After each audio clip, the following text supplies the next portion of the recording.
ቆይ ጴንጤ ነኝ እንዴ? ጴንጤ ያደርጋል እንዴ? ይሄን ምን አውቃለሁ እንዴ? እኮ ጴንጤ ነኝ።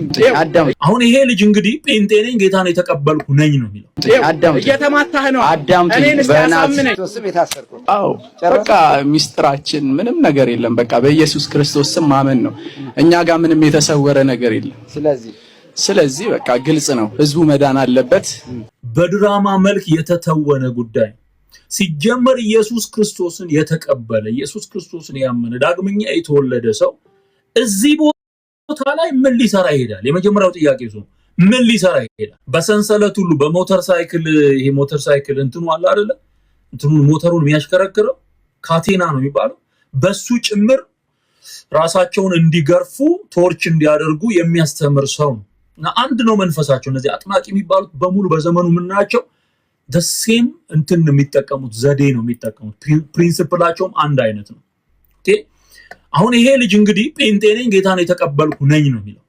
ይሄ በጽሁፍ ተጽፎ በድራማ መልክ የተተወነ ጉዳይ ሲጀመር ኢየሱስ ክርስቶስን የተቀበለ ኢየሱስ ክርስቶስን ያመነ ዳግመኛ የተወለደ ሰው እዚህ ቦታ ላይ ምን ሊሰራ ይሄዳል? የመጀመሪያው ጥያቄ ነው። ምን ሊሰራ ይሄዳል? ምንም ሊሰራ አይሄድም። መሄድም የለበትም። ጌታን የተቀበለ ሰው በክርስቶስ ኢየሱስ ነፃ ወጥቷል። አጋንንት እንኳን ካልወጣለትና ወደ ጌታ ከመምጣቱ በፊት የተጠናወተው መንፈስ ካለ በጸሎት በእግዚአብሔር ቃል እየተፈወሰ እየዳነ ነው የሚሄደው። ስለዚህ ይሄ ቀልድ መቼ ኢየሱስ ክርስቶስን ተቀብያለሁ ያለ መቼ ገባህበት ነው የሚለው ቄሱ። ስሙት። አሁን ኢየሱስ ክርስቶስን የግል አማኝ ማን? ልጁ ጴንጤ አይደለም ኦርቶዶክስ ነው። ልጁ ጴንጤ አይደለም ኦርቶዶክስ ነው። እስ ሪሊጂየስ የሆነ ጆክ ነው፣ ድራማ። ስለዚህ አማኝ የተባሉትና ጴንጤ የተባሉትን በኢየሱስም የሚሰራ ክፉ መንፈስ ነው ያደረበት ወደሚል ትርጉም ለመምጣት መንደርደሪያ ነው። ልጁ እኮ ኦርቶዶክስ ነው እኮ። እኔ ሰው ነኝ፣ ጴንጤ ነኝ። እኔ ጴንጤ ነኝ። በቃ እንዴት ገባህ ልጁ ላይ? እንዴት ገባሽ? እኔ ጴንጤ ነኝ ያለው ከዛ ምን ይለዋል? እንዴት ገባህ፣ እንዴት ገባሽ፣ እንዴት ገባችሁ?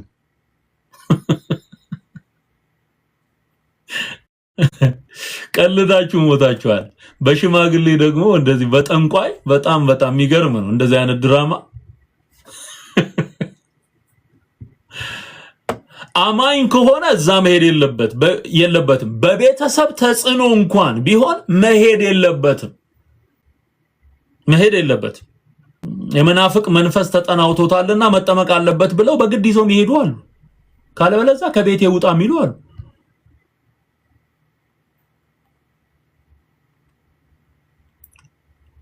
ሌላ እኔ የምገምታቸውም ነገሮች ይኖራሉ። እንዴት ገባችሁ?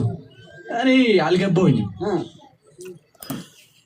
እዚህ ጋር እኔ አልገባሁኝም ይላል እና ልጁ በአእምሮ ነው ምላችሁ። ይሄን ነው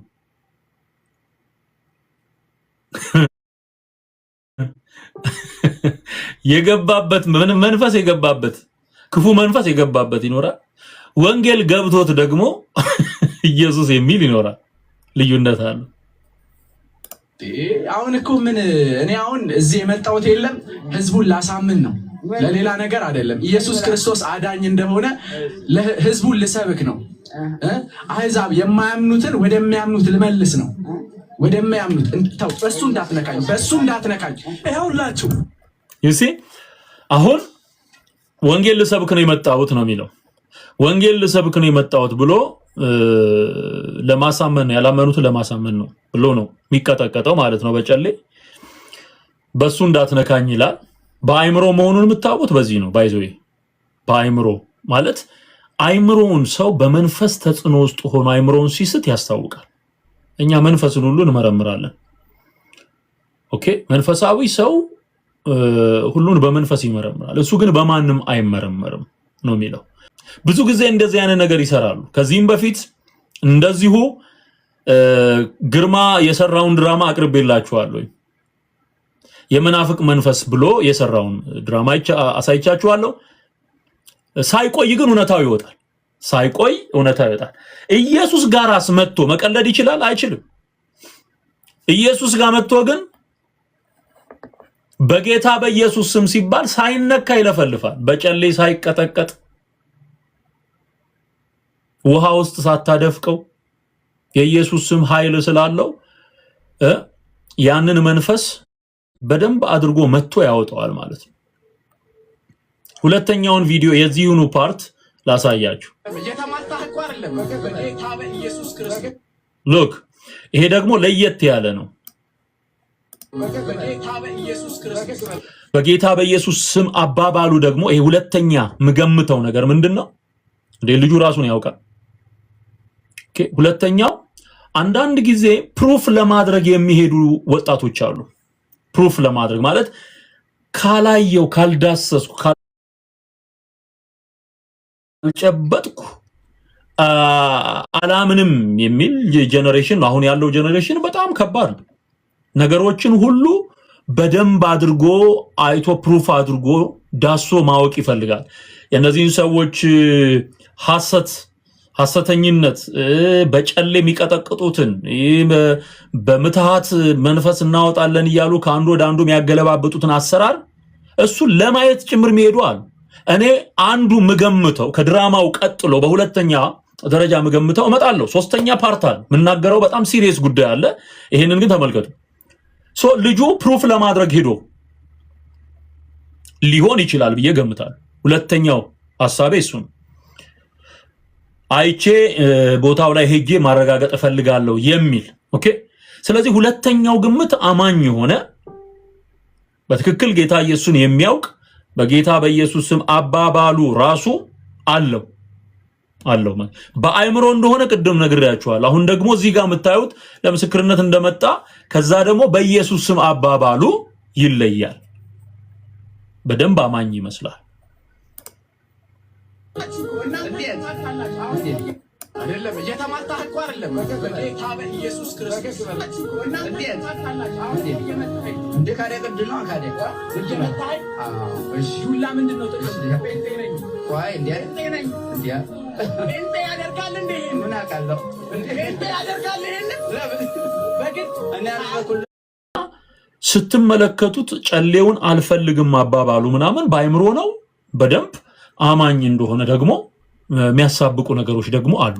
አንዱን ግምት ብቻ እንይዝም፣ ሌሎችን ዲቴል ማየት ስላለብን እናገራለሁ በል ሲሉ ተናግሬ ያለው ነው የሚለው። ተናግሬ ያለው አንዴ ሌላ የምናገረው ነገር አለ። በቃ ሚስጥራችን ነገር የለም። በቃ በኢየሱስ ክርስቶስ ስም ማመን ነው። ሚስጥራችን በኢየሱስ ክርስቶስ ስም ማመን ነው። ሚስጥር አውጣ እያሉ ይደበድቡታል። ሚስጥራችን ኢየሱስ ክርስቶስን ማመን ነው። የሚያድነው ኢየሱስ እንደሆነ ልናገር ነው የመጣሁት። ራሱ አባባሉ በራሱ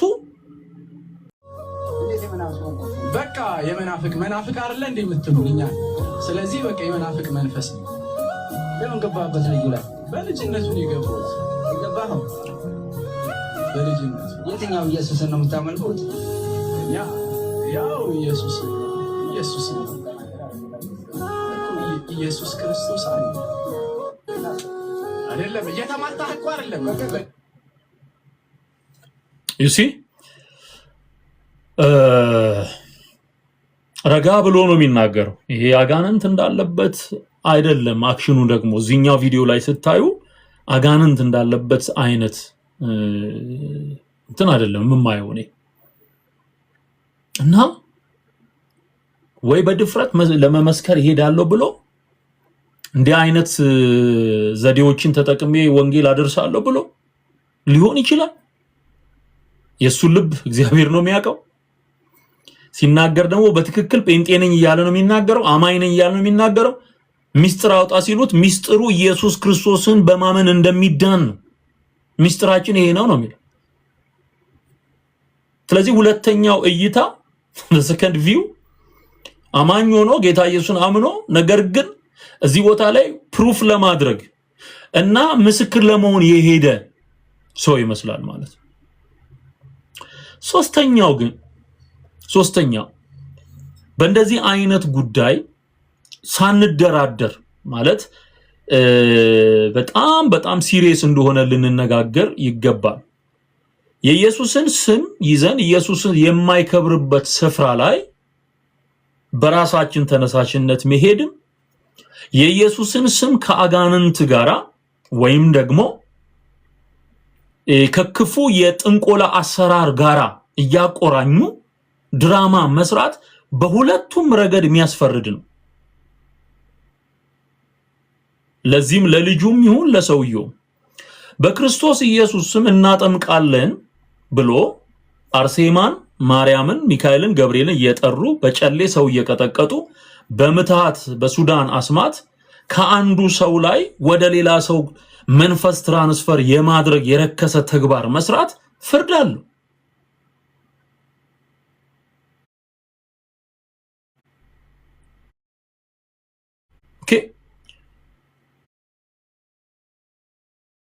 በልጁ ረገድ ስንመለከት ድራማ እየሰራ ከሆነ ለሰራው ድራማ እግዚአብሔር አይዘበትበትም፣ ሰው የዘራውን ያንኑ ያጭዳል በሚለው በገላትያ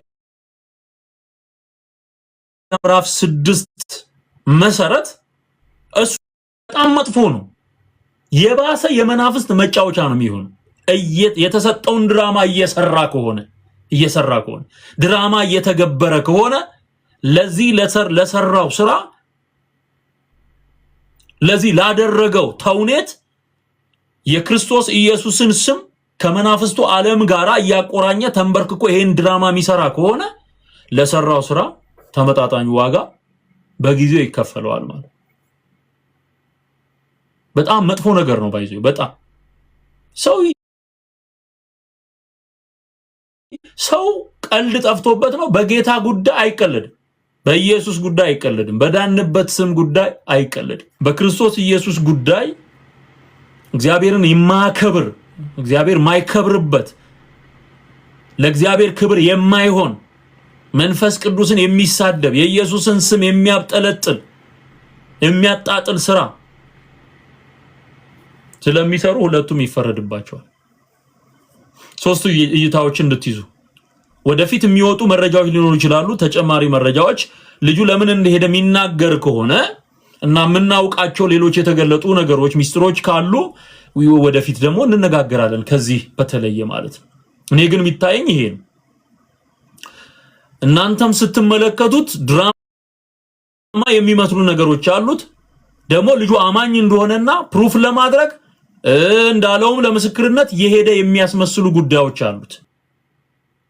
ስለዚህ በክርስቶስ ኢየሱስ ያመነና ዳግመኛ የተወለደ ማንነት ያለው ያንን በሃይማኖት ካባ የተሸለመን ሰው ውስጡ ካለ አጋንንት ካለበት ከውስጡ ያለውን አጋንንት የሚያወጣው አማኙ ሲሪየስ እንደሆነ ነገሩ እንድትመለከቱት። ምክንያቱም እግዚአብሔር አይዘበትበትም ነው የሚለው መጽሐፍ። እስቲ ጥቅሱን አውጡልኝ ሁላችሁ። ቀድሞ ያወጣ ፖስት አደርገዋለሁኝ። እሺ ፖስት አደርገዋለሁኝ። እግዚአብሔር አይዘበትበትም የሚለውን ገላትያ ምዕራፍ 6 ላይ ያለውን ቃል ቀድሞ ያወጣልኝ ሰው ፖስት አደርገዋለሁ።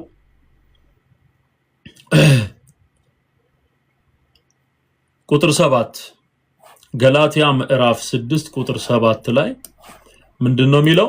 አትሳቱ። ምን አትበሉ? አትሳቱ።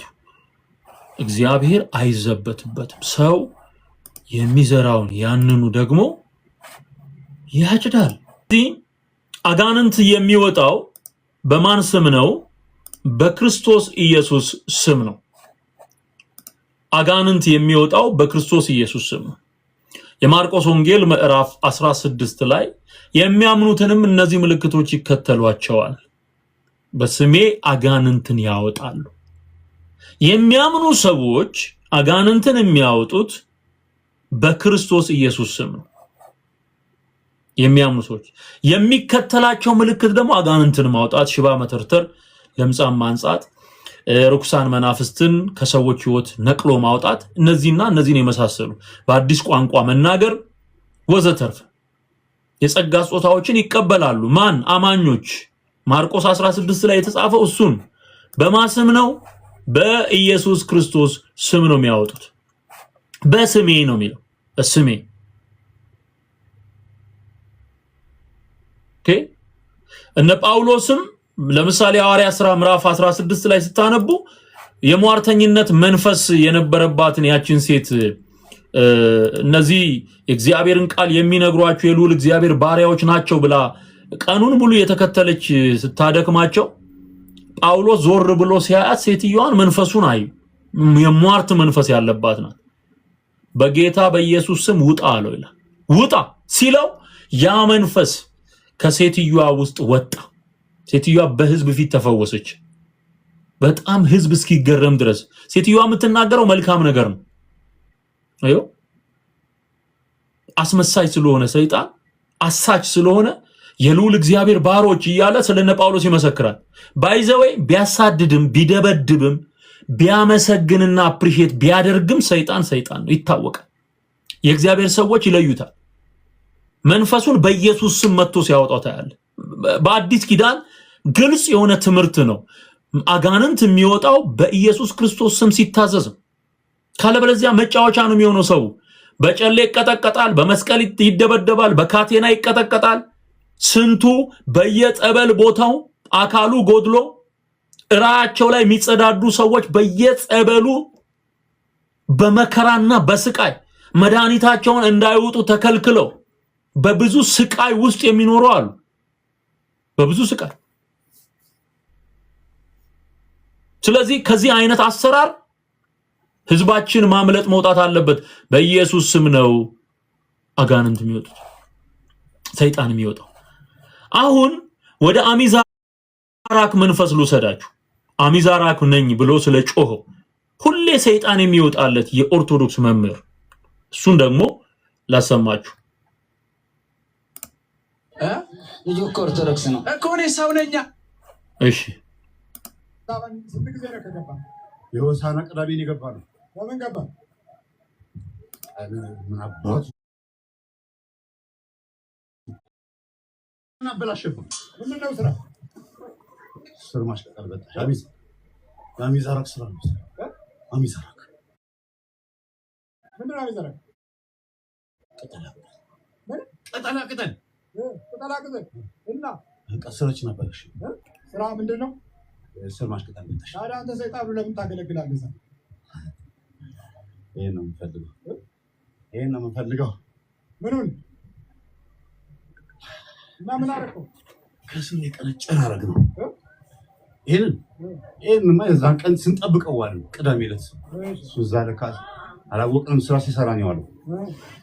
ጠበቅነው፣ 4 ሆነን አሁን 5ኛ አለው። አንድ ጠበቅነው ከ6 ሰዓት ጀምሮ አልመጣም። ደገምን። ምራቃችን ቢሮ ላይ ተፍተን ሄድን። ምን ትርጉም አለው መጥፋት? ያው እስቲ ምንድነው በምንድነው የተማመነው? እንዴት ነው እንደዚህ በዩቲዩብ ረጅም ሰዓት ስለኛ የሚናገረው? ምንድነው መተማመኛው ብለን ሞከረ። ይሄው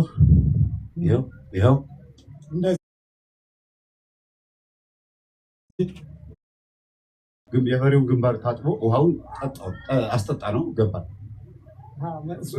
እሱ ነበረ መዋረሻ በበሬ ሽንት። ታዲያ ትርጉሙ ምንድነው? ፊጋ የዚህ ያው የነበርኩበት ደብተራ አባቱ ፊጋ ነው ባገሩ። በቃ ይጎፈናል። ስለዚህ እኛም እንደዛ ነው የሚለው። እኔ የማወራ ብቻዬን ነኝ። ሌሎቹ በጣም ጨዋ ናቸው። 3 4 በእኔ ምክንያት የተያዙት ሌሎቹ አጋንንት ነው። ሰይጣን ነው። አጋንንት። አዎ። ትግሉ ምንድን ነው? ከክርስትና ጋር እረኛው ሲመታ መንጋው ይበተናል። ስለዚህ ማስለቀቅ ነው የምንፈልገው። በቃ አጠቃላይ ያዙ ነው የተባልነው። አጠቃላይ ያዙ ነው። እግሩን፣ እጁን፣ አፉን ያው በዚህ ነው የገባነው። በዚህ ጋር ማጅራቱ በዚህ በማጅራ እዛ ምን አደረከው? ሰዓት አሁን እንደበቱን ያዙ ነው። እንዴት ነበር ያዝከው? ማውራት ይፈልጋል አይችልም። ማውራት ይፈልጋል አይችልም። መራመድ ይፈልጋል፣ መጻፍ ይፈልጋል። ምን አይችልም፣ በቃ አይችልም። ዜሮ ፍቅሩንስ እንዴት ነው ያለው? ዜሮ መናገርስ ዜሮ እሱ ጋር ተመርከክ ይሄ በተለያዩ ታችን አሁን ቅርብ ጊዜ ከገባው ጋር ደጅ ጠኒ ነን። ቅጥረኛ መሆን ስላልቻልን አዲስ አበባ መተን ደጅ ጠኒ ነን። ጠኝ ደፍተራ ማለት ነው። አዎ። እና ከዲያብሎስ ጋር ነው እንዴ የሚኖረው?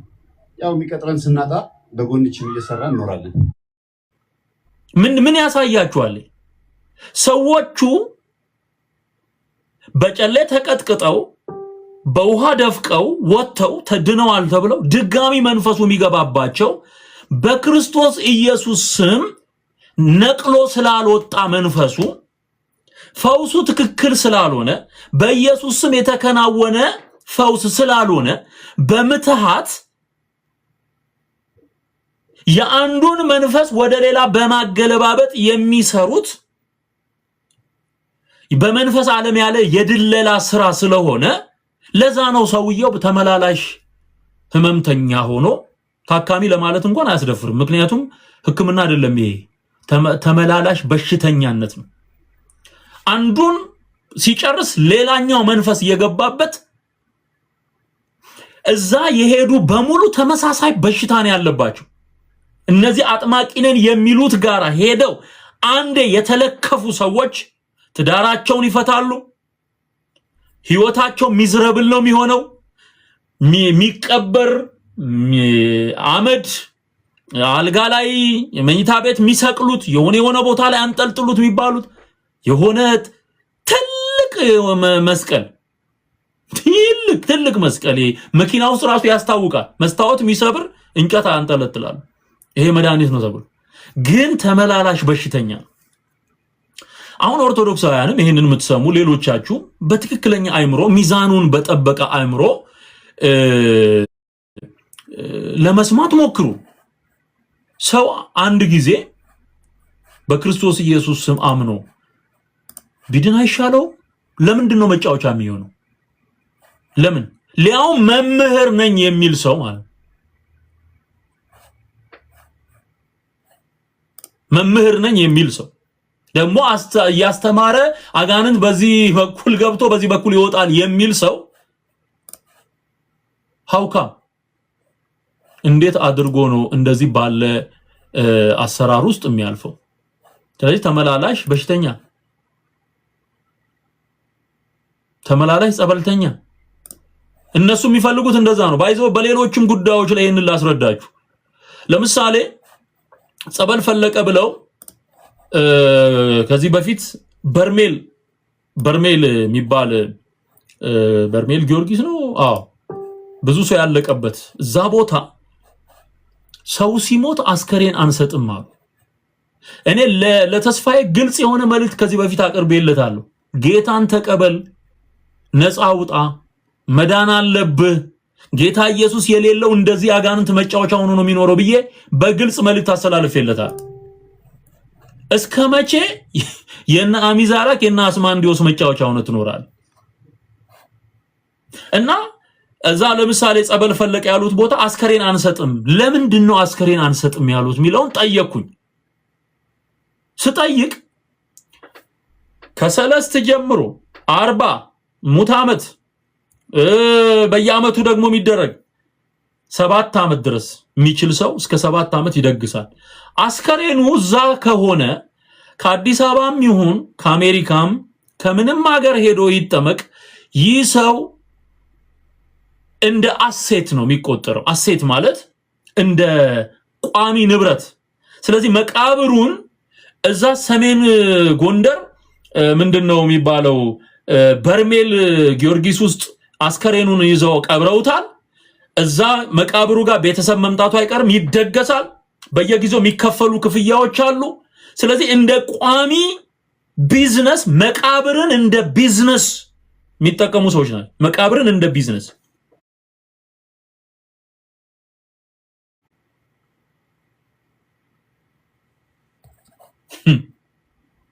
አይገርማችሁ? መቃብርን እንደ ቢዝነስ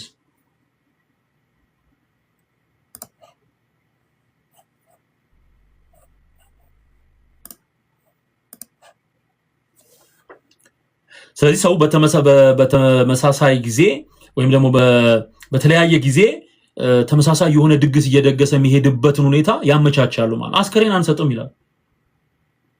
ከሰዎቹ ፕላን ውጪ እዛ ሩቅ እንዲቀበር ይደረጋል። እንደ ደብረ ሊባኖስ ገዳም አይነቶቹ እዚህ ቦታ ላይ የተቀበረ 7 ትውልዱ 7th generation ድረስ በተክለ ሃይማኖት ቃል ኪዳን ድረስ እዚህ የተቀበረ በሙሉ ወደ መንግስተ ሰማያት ነው የሚገባው።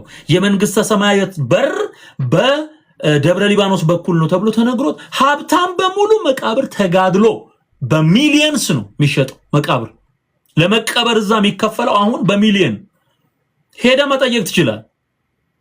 ኢን ሚሊየንስ ነው የሚጠየቀው። ለምን? የመንግስተ ሰማያት በር በደብረ ሊባኖስ በተክለ ሃይማኖት ገዳም በኩል ነው ተብሎ ተነግሮት እዚህ የተቀበረ 7 ትውልዱ የሚማር ከሆነ ይሄ ሰውዬ የፈለገው ቦታ ደርሶ ጌታን ሳያውቅ ንስሐ ሳይገባ እንደፈለገ ኖሮ እዛ በመቀበሩ ብቻ እንደሚድን አድርጎ ያስባል ማለት። ይሄ ገድሉ ላይ የተቀመጠ ተክለ ሃይማኖት ገድል ላይ የተቀመጠ ጉዳይ መቃብርህን ቤዛ አድርጌ ሰጥቻለሁ ብሎ በክርስቶስ ኢየሱስን ተዋሽቶ በእግዚአብሔር መንግስት ላይ ተዋሽቶ በእግዚአብሔር ቃል ላይ ተዋሽቶ መቃብሩ ለኃጢአተኞች ቤዛ ተደርጎ ተሰጥቷል የሚል በነጭና በጥቁር በቀይ የተጻፈ መጽሐፍ የተክለ ሃይማኖት ገድል እንደዚህ ነው የሚታመን። ስለዚህ መቃብርን በመያዝ ቢዝነስ ይሰራል። ይሄም ራሱ አሁን ይሄ ተመላላሽ ጸበልተኛ ሰዎችን ማድረግ የፈለጉበት ጉዳይ ገንዘብ መበዝበዣ። ሰው እንዲፈወስ የሚፈልጉ ከሆነ እሱ መጀመሪያ ራሱ አጥማቂ ነኝ የሚለው ንስሐ ገብቶ ጌታን መቀበል አለበት። ጌታን ማግኘት አለበት። ነገስተ ሳባ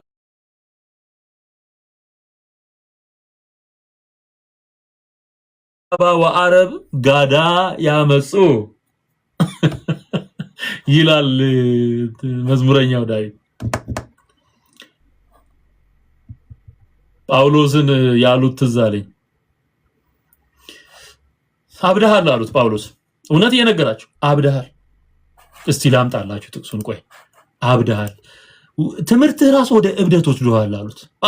ጳውሎስን የሚያክል ሐዋርያ አሁን አምሃ እውነት እየነገርኩ ለምንድን ነው የማትሰማው? ላንተው ነው፣ ለቤተሰብህ ነው፣ ይጠቅምሃል ብትሰማ። ወደ እብደት ወስዶሃል።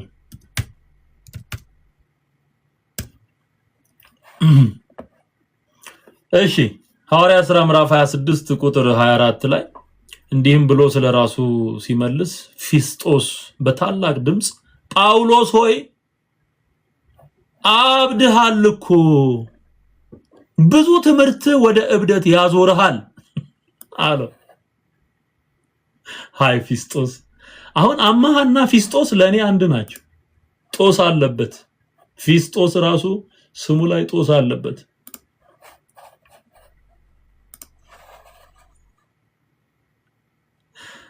እሺ ከአማሃማ ይሄንን ማወቅ አለበት። በእውነት አማሃ ወንድማችን ይሄን ማወቅ አለበት። ተመልከት። እንዲህም ብሎ ስለራሱ ሲመልስ ጳውሎስ በተከሰሰበት ጊዜ መልስ ሲሰጥ ፊስጦስ በታላቅ ድምጽ ደግሞ ድምጹን ከፍ አድርጎ ጳውሎስ ሆይ አብደሃል እኮ አብደሃል፣ ብዙ ትምህርት ወደ እብደት ያዞርሃል፣ እንደ እብድ ትዞራለህ። አሁን ያበደው ፊስጦስ ነው ወይስ ጳውሎስ ነው ጥያቄው?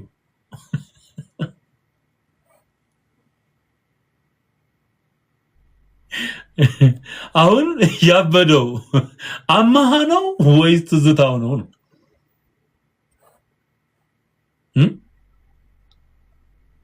እና የእግዚአብሔር ቃል ገብቷችሁ እውነትን ስትናገሩ ይሄ የእግዚአብሔር መንፈስ ውስጣቸው የሌለ በክስ የሰከሩ ሰዎች እብደት ነው የሚሉት። እብደት ነው የሚመስላችሁ፣ የለቀቅን ነው የሚመስላችሁ። አዎ ለክርስቶስ እብዶች ነን። ምንም በቃ ይሄ ይጎዳናል ብለን የምናስበው ነገር የለም። በቃ እውነትን ስንናገር ለቀን ነው የምንናገር። ግን ብዙዎችን እብዶች ስንባል ደግሞ ብዙዎችን ባለጤና እናደርጋለን አለ ጳውሎስ ራሱ እዚህ ጋር አብደሃል ብሎ ስለተናገረው ላይ ሁለተኛ ቆሮንቶስ ምዕራፍ 5 ላይ እብዶች ብንሆን ለእግዚአብሔር ነው አለ። ባለ አእምሮዎች ብንሆን ለእናንተ ነው። አዮ እብዶች ብንሆን ለእግዚአብሔር ነው። ባለ አእምሮዎች ብንሆን ለእናንተ ነው። ወደ እግዚአብሔር ስታየው ጉዳዩን ለእግዚአብሔር ማበድ ተገቢ ነው። ለእግዚአብሔር ክብር መሰጠት ሙሉ በሙሉ መሰጠት እብዳሁን መኪና መርጦ አይደለም የሚሸሸው። ከሸሸ እንደውም መኪና አይቶ ከሸሸ አላበደም፣ ሙሉ በሙሉ አላበደም።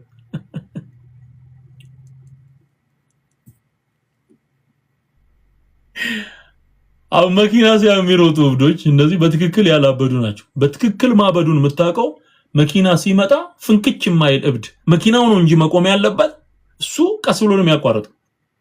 ይሄ በደንብ ያበደ ነው። ምክንያቱም መኪናው ደርሶ ሊገጨኝ ይችላል ብሎ እንኳን አያስብም። ለምን አብዷል። እግዚአብሔርን ስንከተል ምንም አይነት ነገር ሊጎዳን አይችልም፣ ወይም ደግሞ ከእግዚአብሔር ፍቅር ሊለየን አይችልም በሚል ትምክትና እምነት ነው የምንኖረው። ስለዚህ እብዶች ብንሆን ለእግዚአብሔር፣ ባለ አእምሮዎች ደግሞ ስንሆን ወደ ሰው ይው ባለ አእምሮዎች ብንሆን ለእናንተ እና እርግማን በሙሉ ቢደርስብን ስድብ በሙሉ ቢጎዳን ኖሮ እስከዛሬም ወንጌል ማስተማር አይቻልም። ነገር ግን እየሰደባችሁንም ቢሆን ለእናንተ መንፈሳዊ የሆነውን እውነት ማጋራት አናቆም። የሚጠቅማችሁ እሱ ስለሆነ ማለት ነው። ከ3 ዓመት ስድብ በኋላ የዳኑ ሰዎችን አይቻልም። ከ4 ዓመት ስድብ በኋላ እኔ በወንጌል አገለግላለሁ፣ እሷ በስድብ ስታገለግለኝ 4 ዓመት አልፎ በ4ኛው ዓመት መጀመሪያ ላይ እግዚአብሔር ደርሶላት ጌታን ተቀብላ ያመነች ነፍስ እህት አጋጥሞኛል። በጣም ብዙ እሰድብ ነበር የሚሉ ብዙ ናቸው። ለምንድነው እንደሚያደርገው የሚሉ ብዙ ናቸው። ግን ተለውጠው ደግሞ ወደ ጌታ መንግስት ሲመጡ አይቻልም። ስለዚህ አማሃ መመክር መጽሐፍ ቅዱስን አንብብ። ኢየሱስ ያድናል። ፈውስ በኢየሱስ ስም ነው። የስጋም የነፍስም ፈውስ በኢየሱስ ስም ነው። የእግዚአብሔርን መንግስት የምንኖርስበት መንገድ፣ እውነት፣ ህይወታችን ኢየሱስ ነው። በምድር ሳለን በስሙ ጸልየን የምንሰማው በኢየሱስ ስም ነው።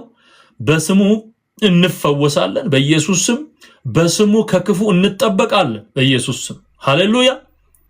ስለዚህ በአሚዛራክ መንፈስ የሚሰቃየው አሁን በድጋሚ ተስፋዬ የሚባለው የኦርቶዶክስ መምህር እየሄደ ሁሉ ጊዜ በተመላላሽ ጸበልተኝነት የሚገለገለው ወንድም ጌታን ቢያውቅ ለአንዴም ለመጨረሻም ጊዜ ተፈውሶ እንደሚቀር የምስራች ልነግረው ወዳለሁ። እሱን የምትከተሉ እሱ እንኳን ያልተገላገለውን አጋንንት ይሄን ጉዳይ አውቄ ደርሼበታለሁ ብሎ ዶክመንተሪ ሰርቷል። ትዳራቸው የፈረሰባቸው የአካል ጉዳተኛ ሆነው የቀሩ ለረጅም ዘመን በመንፈስ የሚሰቃዩ ከመጀመሪያ ሲመጡ የነበራቸው በሽታ በትንሽ ነገር ሊስተካከል የሚችል በኋላ ግን በአጋንንት ስርዓት ውስጥ እንዲቀመጡ የተደረጉ ሰዎችን ታሪክ ወደ 20 ሰዎች ዶክመንተሪ ሰርቶ ያሰራጨው ቪዲዮ አለ። እሱንም አቅርቤያለሁ ከዚህ በፊት። ጆሮ ያለው ይስማ፣ ጆሮ ያለው ይስማ። ኢየሱስ ጌታ፣ ኢየሱስ ያድናል። ወንድሜ እረፍ፣ ኢየሱስን ተቀበልና እረፍ፣ የዘላለምን ህይወት ትወርሳለህ።